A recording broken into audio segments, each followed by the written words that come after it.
Bon dia a tots i moltes gràcies a tots per venir, moltes gràcies als mitjans de comunicació per estar aquí avui amb nosaltres, però sobretot moltíssimes gràcies a les entitats, a tots els col·lectius que avui ens acompanyen per donar una passa més amb aquest gran projecte de barri, un gran projecte de ciutat aquí a Pereguerau, en el que eren els antics cinemes Metropolitan. M'acompanya la regidora també de Participació, Serveis Socials de l'Ajuntament de Palma, i la veritat és que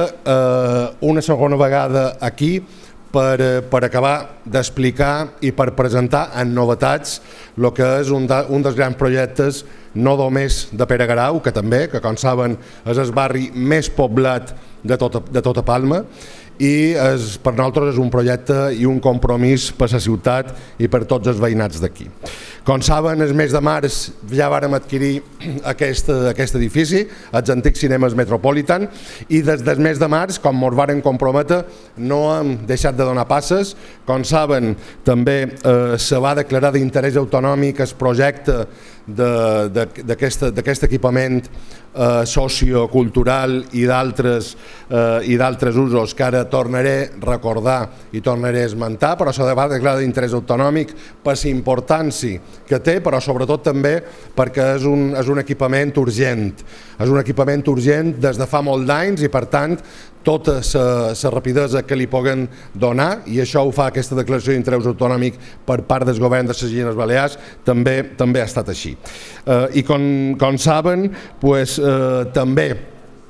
aquests mesos hem anat acabant de definir el que ha de ser el projecte. Faré un repàs ara una altra vegada exhaustiu de tots els usos, però com saben això és un projecte de quasi 7.000 metres quadrats. Els he de recordar que això és l'equipament de ciutat més gran que hi haurà a la ciutat, que s'ho mereix Pereguerau, perquè és el barri més poblat, però és un centre de multiserveis, un centre de serveis global del barri i que tindrà quasi bé 7.000 metres quadrats. Com saben, incorporarà una escoleta, incorporarà una unitat bàsica de salut que complementarà el centre de salut que també s'està desenvolupant, hi haurà una oficina d'atenció al ciutadà, hi haurà la biblioteca també del barri, casal de barri, casal de gent gran, centre de dia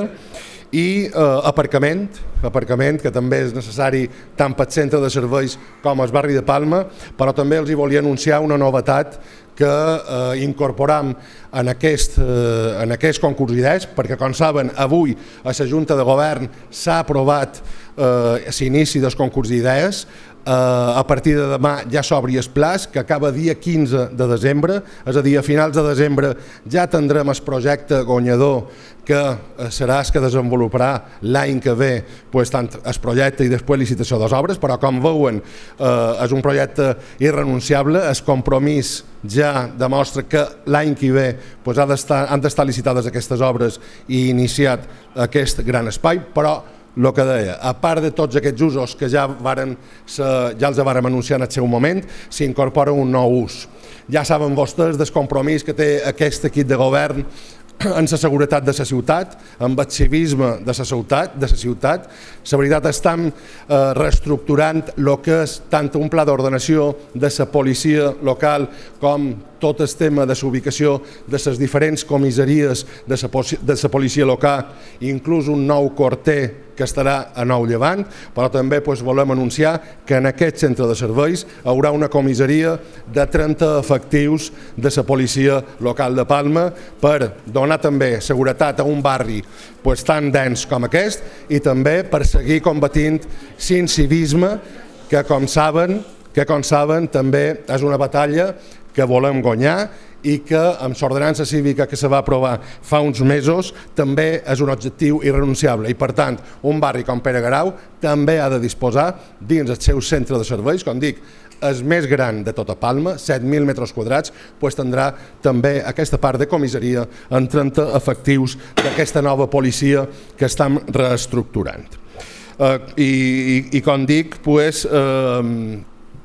això també ens durà lloc que, com saben, tenim una sèrie de lloguers, tant de l'oficina d'atenció a la ciutadania, com la biblioteca, com el casal de barri, que ens podrem estalviar també,